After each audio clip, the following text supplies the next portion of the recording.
Hi, good morning, Suprabhat. This is the fifth video in the series of GST, and today's discussion will be focused on supply, the concept of supply, Section 7 of CGST Act. We have discussed in the earlier four videos.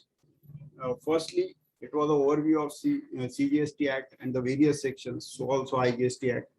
Next, we discussed what are the designations of CGST officers and SGST officers. Next, we discussed the cross authorization which was given to them. These were section 3, 4, 5, okay, 6. Today, the discussion will be on supply. And in our earlier videos, we have already discussed that supply as a word was introduced by Article 366, 12A. Now, 366 said that GST will be levied on supply of goods and or services. Okay. Then section 9 of CGST Act and SGST Act, section 9 subsection 1. These sections said that on the intrastate supply of goods and or services, CGST will be levied. Okay. Section 5 subsection 1 of IGST Act said that on interstate supplies of goods and or services, IGST will be levied. Section 7 subsection 1 of UTGST Act said that on intrastate supply of goods and or services within the Union Territory, GST will be levied. So in all these, we saw that supply is a common word. It derives its constitutional power from Article 366. Today, elaborating on supply. And section 7 is the section which discusses supply. Section 7, subsection 1, it has clause A, then B, then C. Today's discussion will only be for 7(1)(a). Okay. So A itself is very wide, and A, I would say, is the most important section as far as this particular concept of supply goes. Okay. I have prepared a small note about supply, which is more so it is only a bare section as it is. I will be elaborating it. Now section 7(1) as it reads, supply includes. So here itself, the word includes should strike anybody. So includes means whatever is given below is included, but there could be something else also. In A, what is spoken is all forms of supply of goods and or services or both, such as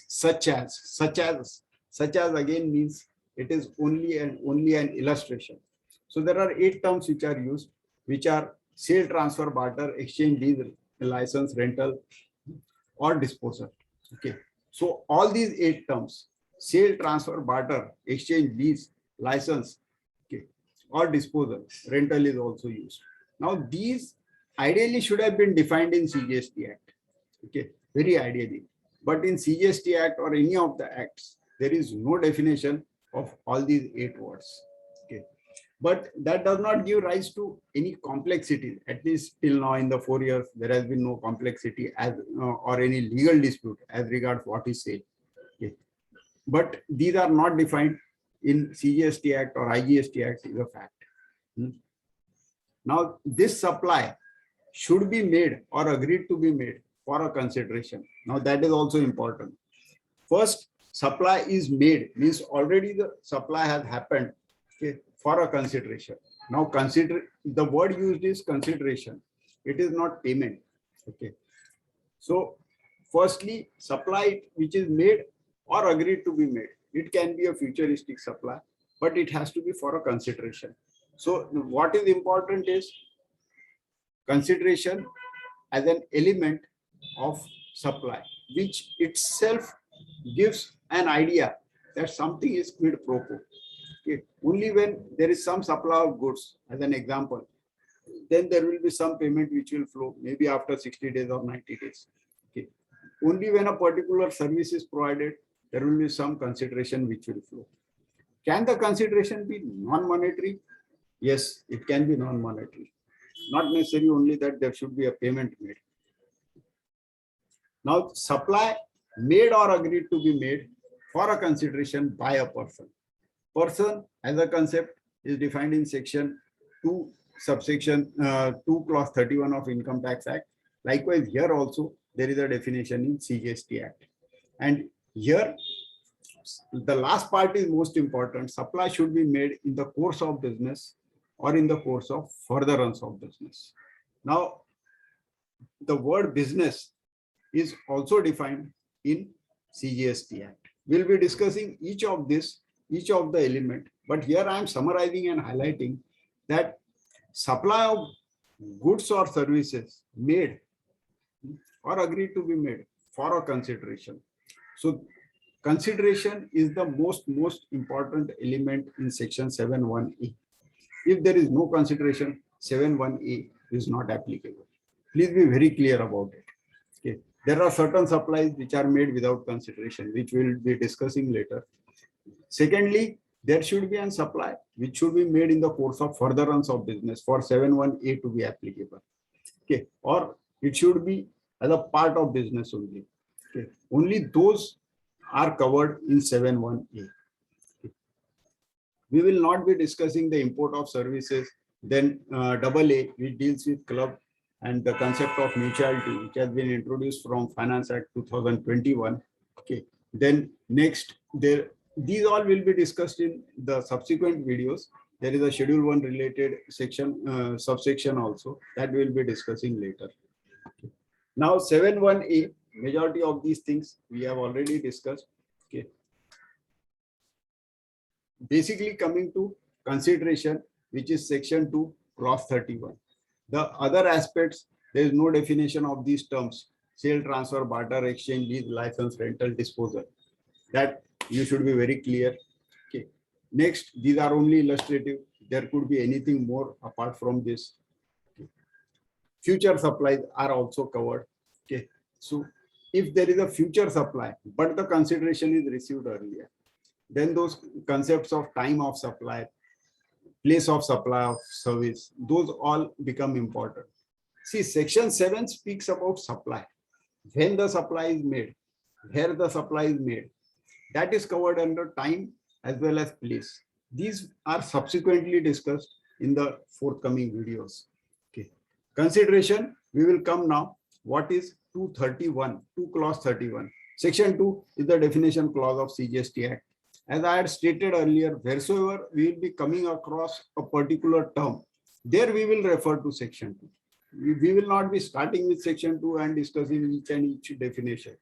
Rather, wheresoever that definition comes, we will discuss so that the relevance is very clear. Section 2, clause 31, again, an inclusive definition. Okay. In relation to supply of goods or services or both, includes A, any payment made or to be made. So even if some people earlier had those all things, we have not paid. So whether the consideration has flown. See, if there is some payment that is committed, it will be made in future. That is a consideration. It can be in money or otherwise. Okay. So this is also clear that consideration can be in the form of money, or it could be into some other intangible form also, or could be into some tangible form also, in respect of or in response to or for the inducement of the supply of goods or services.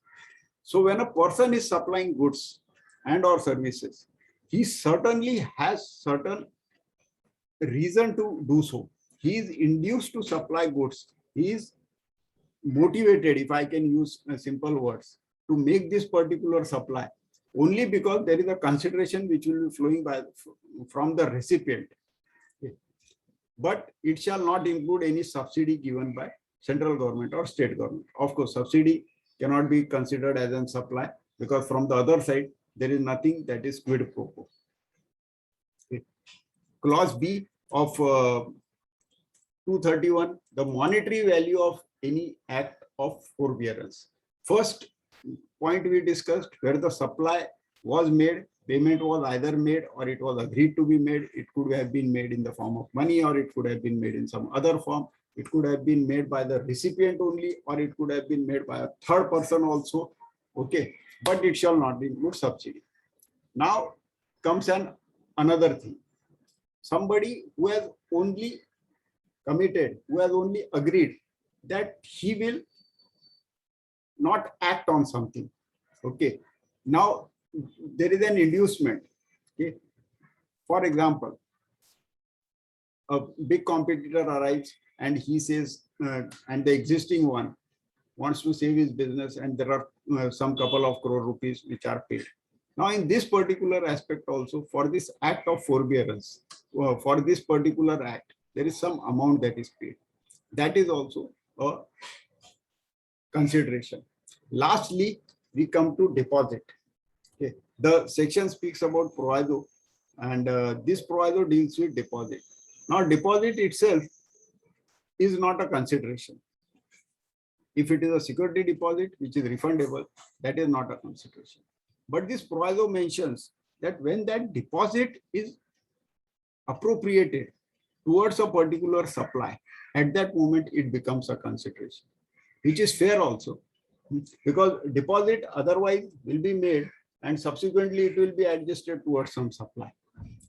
So the proviso as it reads, provided that a deposit given in respect of supply of goods or services or both will not be considered as payment unless the supplier applies the deposit as consideration. Okay. These points about consideration I have already discussed. Now coming to few aspects which I have come across as various questions which often are asked. Security deposit for performance and returnable on completion of that particular project.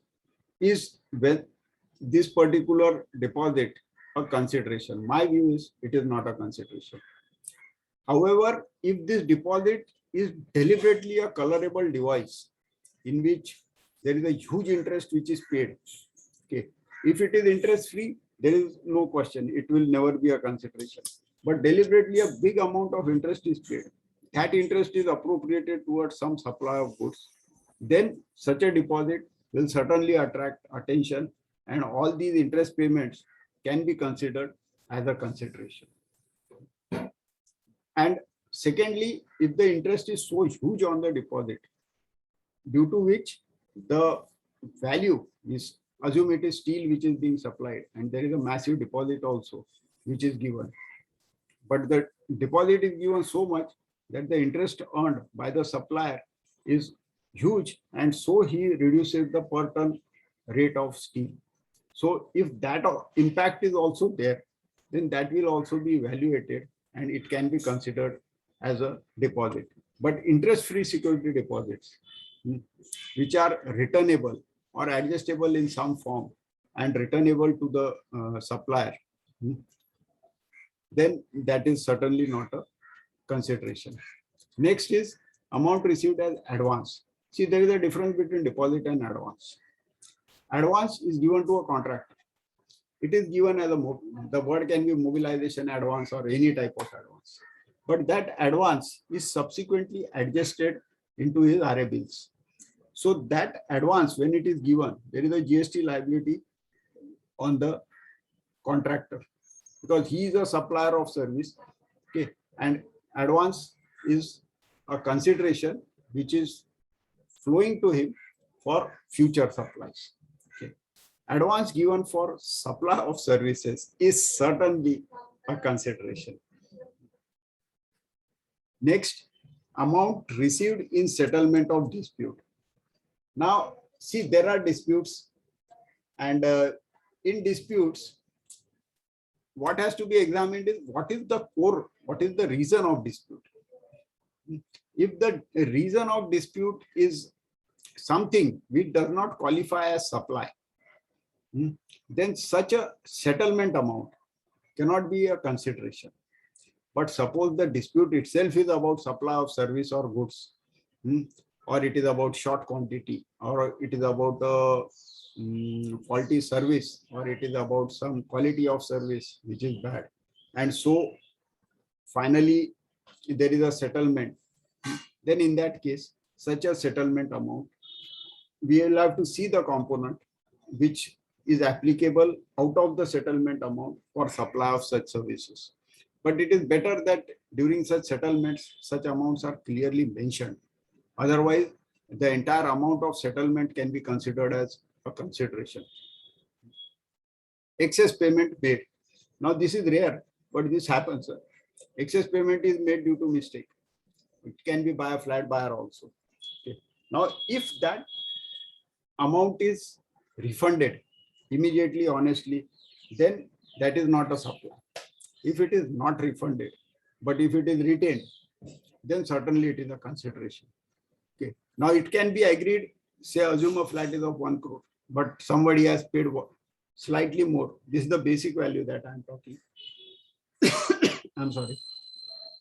Then whatever is the amount that is paid excess and it has been retained by the supplier of service, that is certainly a consideration which has been received by the supplier of service. I spoke 7.1a. 7.1a says that the supply of goods and or services should be made by a person for a consideration in the furtherance of his business or as a part of course of his business. But what is a person? Person is given in section 2, clause 84. A big definition. I would rate this when I compare 284 of CGST Act with 231 of Income Tax Act. This is much more illustrative. 231 does not have LLP, but 231 of Income Tax Act has firm, and Income Tax Act also has a definition that firm includes LLP. So that's fair. But this any corporation established by or under Central Act, State Act, Provincial Act, etc., etc., etc. These all are not there in Income Tax Act, but GST Act specifically mentions that even central government, state government can come under a person. Next, cooperative societies. These are specifically mentioned here. These are not mentioned specifically in definition of person in Income Tax Act. Okay. Next, central government, state government is also mentioned. Sorry, the earlier one was a corporation established, means it could be Maharashtra State Road Development Corporation, which has transportation in it. Okay. It could even be Indian Railways, which are established by Central Act. So those are corporations, but here it is specifically saying even central government or state government itself can be a person. Okay. Society, I said, trust also is specifically included here. All these are identified as person in CGST Act. Okay. This is much clearer, I said earlier, compared to 231. And it is more wide, very wide. Supply must be made in the course of business or in the course of furtherance of business. Now this, see, a supply in the course of furtherance of business. This is one thing which often is discussed, whether it is in the course of furtherance of business. A supply in the course of business can very well be understood. Okay. Again, these things are not defined anywhere in CGST Act. But when your core business, assume is a real estate developer, it is constructing flats, selling flats. Okay. Now this is his business for which he has established his corporation, entity, company. Now in this, whatever is the supply that he is making, that is certainly as a part of his business. But in the course of furtherance of business, if there is some supply, if he is paying to some entity which is not related to real estate, but due to that there can be some furtherance of business or some entity which is paying him. Now, right away, this discussion in the course of furtherance of business will be very exhaustive. But as of now, you please take it that even if there is some supply made so that his business increases, that is also a part of 7.1a. Okay. Coming to business, as the section says, it should be in the course of furtherance of business or as a part of the business itself. The very good thing about CGST Act is it defines business very clearly. 2 clause 17 of CGST Act. Okay. The most important thing, first is very easy: trade, commerce, manufacture, profession, vocation, adventure, wager, or any other similar activity. Real estate development, on a lighter note, I will classify as adventure only, the way it is going. Next, these things are used in common parlance. Manufacture is, all these terms are not defined anywhere in CGST Act, like what is trade, what is manufacture. But these have to be understood from the legal dictionaries, whether your activity classifies as manufacture or not. Next is any activity or transaction in connection with or incidental or ancillary. This is important. See, your main business activity might be something, but related to that, there could be some other business activity which you carry on. Okay. For example, as I would say, a real estate developer who has some old furniture of a show flat, but he sells it. Or there is scrap which is generated as a part of construction, he sells it. Now, these all transactions are, I would say, incidental to his core business activity. Okay. Or you may even say it is ancillary to that. Okay. But these are also supply. It can't be said that something which is not related to my main business is not a supply. It could be anything which is incidental, ancillary, related. Next is frequency, volume, etc. does not matter. Okay. You may be doing it once in a year. Okay, that particular transaction may be at a frequency, it doesn't matter. So this also is very, very clear that any frequency doesn't matter. Next, I have given one example. Supply or acquisition of goods, including capital goods and services in connection with commencement or closure of business. Now, why this is important? Say somebody starts a business. So before the commencement of business, there can be a supply which can be received by him. He can also make some supply, which may not be his core business supply. Next, somebody may close down his business on some date. But after the closure of that business, also there could be some machinery which he sells off. There could be some plot which he sells off. There could be some office furniture which he sells off. So all these things, even if the business has stopped, even they are after the closure of business, yet these will classify as supply. I would rate this particular line as well as the incidental and ancillary part to the main business as important in the definition of business. Next, provision of a club, association, etc. So here, cooperative housing societies which are providing maintenance services to the flat buyers who are the members, that all will be covered. Clubs will be covered. Next is admission for a consideration of persons to any premises. This generally applies to films and cinema theaters, and it could be even circus, etc. Where there is a consideration, there is some ticket, and for that there is some amount paid. If there is some holder of an office and he is for supplying that services, he gets a particular consideration. Okay. Now, consideration or no consideration, but yet this particular person, whatever he is doing will be considered as a business. Now, it is something like you are a chartered accountant, you are in tax practice, and you have some association of CAs in your particular district, and for that you are a president. Now he is an holder of an office that is accepted by him. Now, whether it is for the furtherance of his profession, your trade won't come. Now, whatever he has supplied as a service, which is not as a holder of that particular office, but even if it is a part of his profession, that will be considered as his business. Race club, etc. These are unrelated to real estate. Okay. Next, activity or transaction undertaken by central government or state government or local authority as public authorities. So this means even the approvals which they give, even the development in the municipal area, those all are also classified as business. Okay. So this overall is about section 7, subsection 1 clause. There can be an in-depth analysis for this, but this was to give a brief overview. So most important part is it includes various forms of supply of goods and or services. I'll summarize in a minute. The 8 different transaction mentioned are only and only illustrations. It starts with such as sale, transfer, lease, rental, license, disposal, or exchange. Okay. Next, it also speaks about consideration as very mandatory. It speaks supply to be made by a person to another person. It should be in the course of business. So with this, we will conclude 7.1a today. The next video we will follow with the subsequent subsections which are given in section 7.